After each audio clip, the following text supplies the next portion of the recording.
I've changed the second lesson today. It's coming to us from Paul's first letter to the Corinthians, the 12th chapter, beginning with the 14th verse.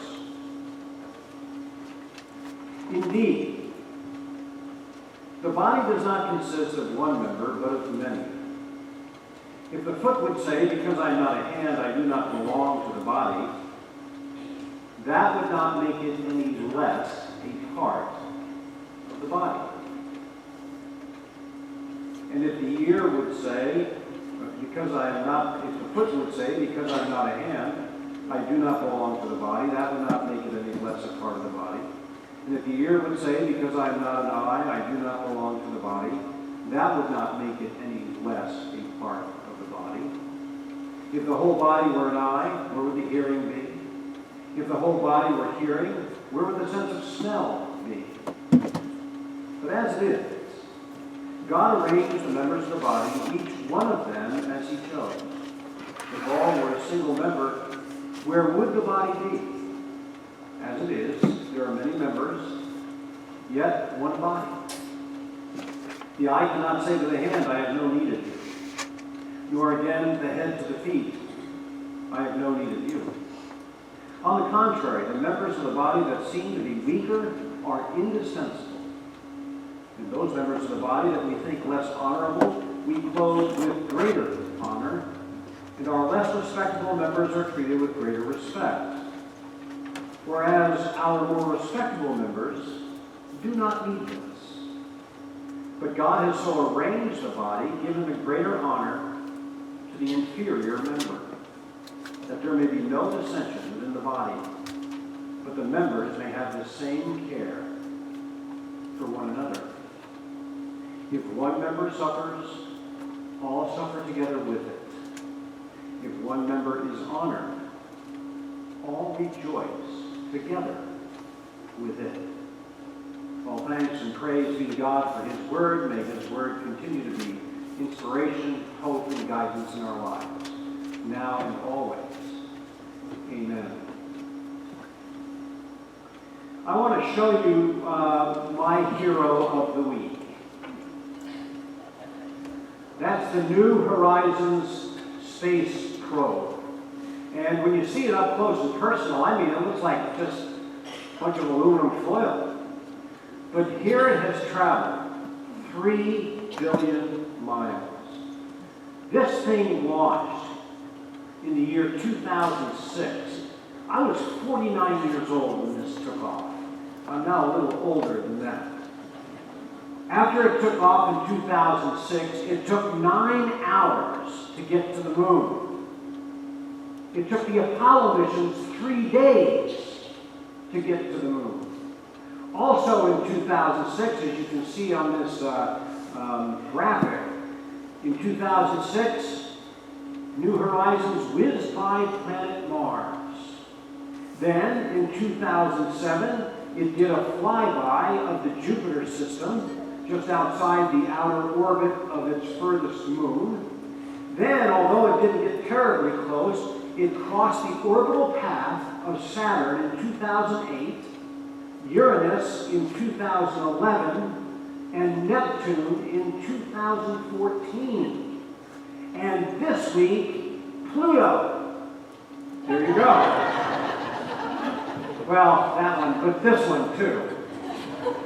This is one of the best shots we've ever had of Pluto. The Hubble telescope would only give us a blurry image. Our best telescope could only give us a blurry image. But this is as New Horizons was drawing closer and closer, it took this shot of Pluto before it got close enough to see the surface. Beyond this, New Horizons will go off into what's called the Kuiper Belt objects. It's an area of things out there, past Pluto even.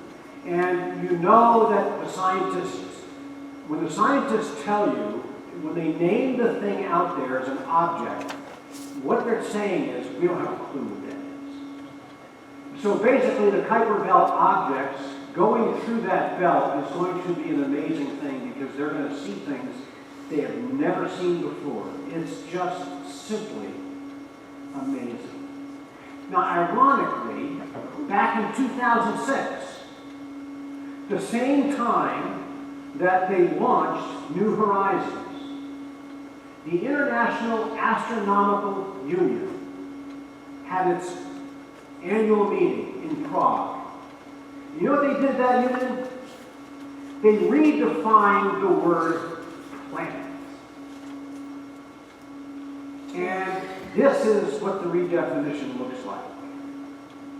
The definition of a planet by the International Astronomical Union in 2006 said, a planet must orbit the sun. Well, I learned that in grade school. A planet must also have sufficient mass to maintain a round shape. I dumbed that down. The language they used was way too complicated. And then the third category is that it must have cleared its own orbital neighborhood, which means it can't be affected by orbits or the gravitational pulls of other heavenly bodies except for the sun. And because of these, and most especially because of three, Pluto actually qualifies as 1 and 2.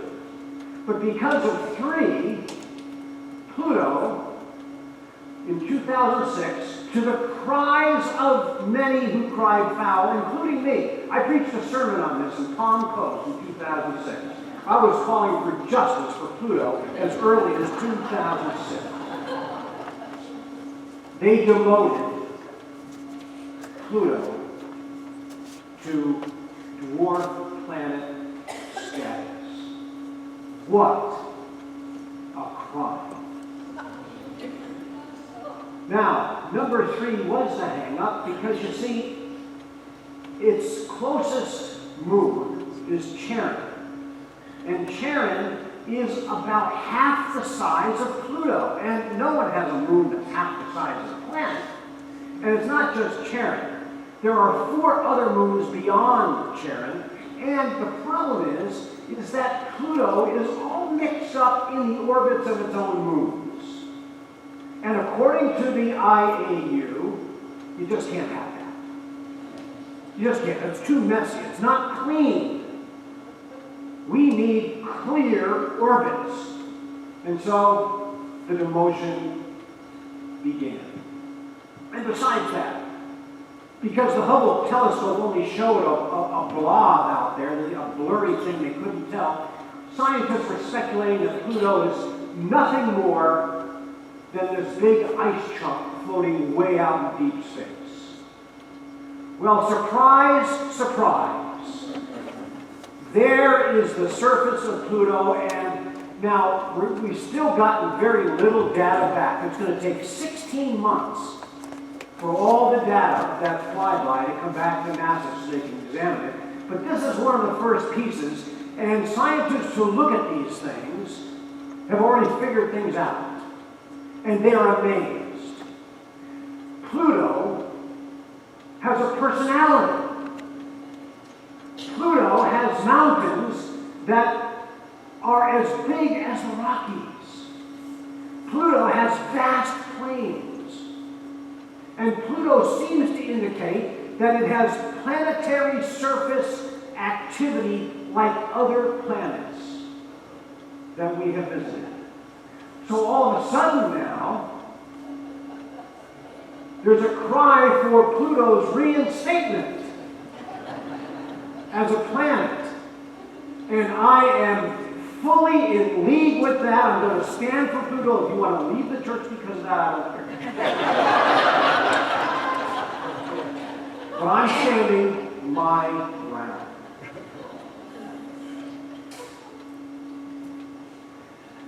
I'm standing my ground not because of the IAU's rules. I'm standing my ground for theological reasons. Jesus said, just as you did it to the least of these who are members of my family, you did it to me. Pluto became a member of our family, our planetary system family, in 1930. Clyde Tombaugh was the astronomer. After much speculation for years, it was Clyde Tombaugh at the Lowell Observatory who discovered Pluto in 1930. Let me tell you how monumental this was. They discovered Neptune way back in 1846. And they discovered Uranus way back in 1781. Pluto was important because this was the 20th century contribution to the planetary family. And you know, when I was in Mrs. O'Hearn's 4th grade class, we studied astronomy in her class that year, and we had to take a test. And that test was you had to know all the 9 planets by name, in order, and a few other things. And in the 4th grade, because I wanted to be either an astronomer or an astronaut in those days, I aced the test. And so the next day, when Mrs. O'Hearn came into the classroom to hand the tests back, I was sitting at my desk, and she announced to the whole class, to God and everybody, you know what? Jeff is the only one who got a perfect score on this test. He is now our class scientist. Wow! Wow! And let me tell you how clever Mrs. O'Hearn was. Before I was announced as the class scientist, up to that point in time, I had been the class clown. I was the kid who couldn't keep his mouth shut. I was the kid who used to hide in the coat closet and jump out and surprise everybody in the middle of class. After the teacher would say, "Where's Jeff?" And I was the kid who, at least 2 or 3 times a week, had to stand out in the hallway for 15 or 20 minutes because I was a disruption that day. So Mrs. O'Hearn, really, there was a method to her madness. You know, she created within me this internal struggle. I'd been the class clown, but now she has pronounced me the class scientist. And I realized in my own mind and heart, you can't be both. You can't be the class clown and the class scientist. Being the class scientist, that's dignified. You gotta grow up. You gotta be more than just the clown in class. She was a very smart lady.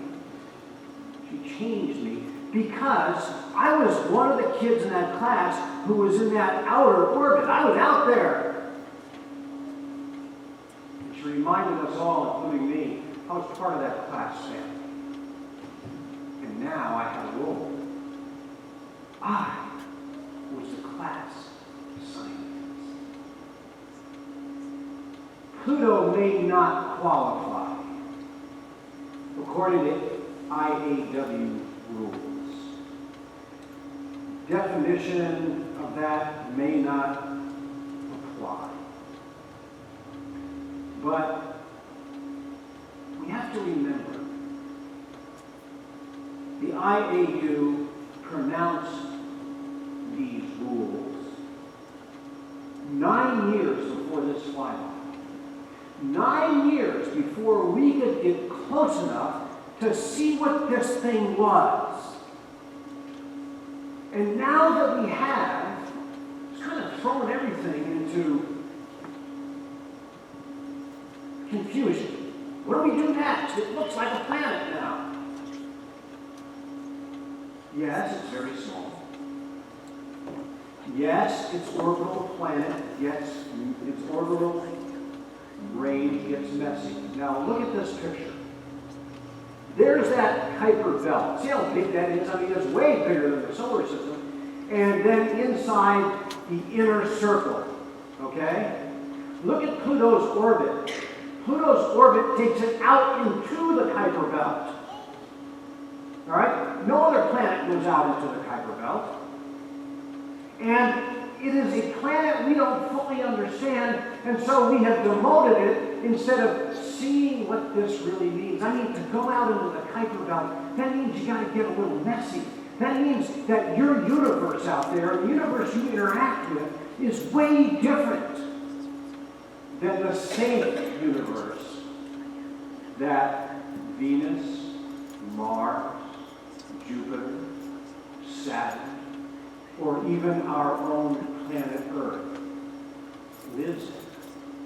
We all live in that safe and secure inner circle. But Pluto is out there in the midst of things that we don't understand. Just in order to exist in orbit, Pluto has to be messy just because of where it finds itself in the solar system. And because of IAU rules, because Pluto's a little different, we demoted it. We said, you're not a planet anymore. Now, you may think this sermon is about more than just Pluto, but I'm just talking about Pluto, folks. Actually, I'm talking about any heavenly body created by the hand of God. Whether it is a planet that was demoted to dwarf planet 9 years ago and unceremoniously kicked out of our planetary family, or if we're out there in wider orbits as we live here on planet Earth. You know, we've seen plenty of headlines along those lines as of late. We're called upon to make judgments, and Lord knows we make judgments. We have to begin to understand what it means when Jesus says, the least of these, my brothers and sisters. When African Americans tell us that there is something hurtful about taking the symbols of a confederacy and turning them into icons, you gotta listen to those in the outer orbits. When Arab Muslims tell us that out of 2 billion of them in the world, they can't be judged by a relatively small handful of extremists, we gotta listen. When Hispanics hear themselves invoked again in the airwaves and they say, oh no, not again, blaming us for everything that is wrong. Or when Caitlyn Jenner appears at the ESPYs, and parents throughout my ministry of transgender children who are not confident or strong enough to say who they are in congregations where they worship, finally say to themselves, yes, I needed that affirmation. Because these children belong to the part of my family. Pluto is about way more than a planet. It's about making rules and deciding what something is or who someone is before we bother to go out there and look and understand more deeply when we can finally see for ourselves. And that is about asking ourselves who the least of these really are as we live in these safe and comfortable orbits. Amen. Let us stand and say,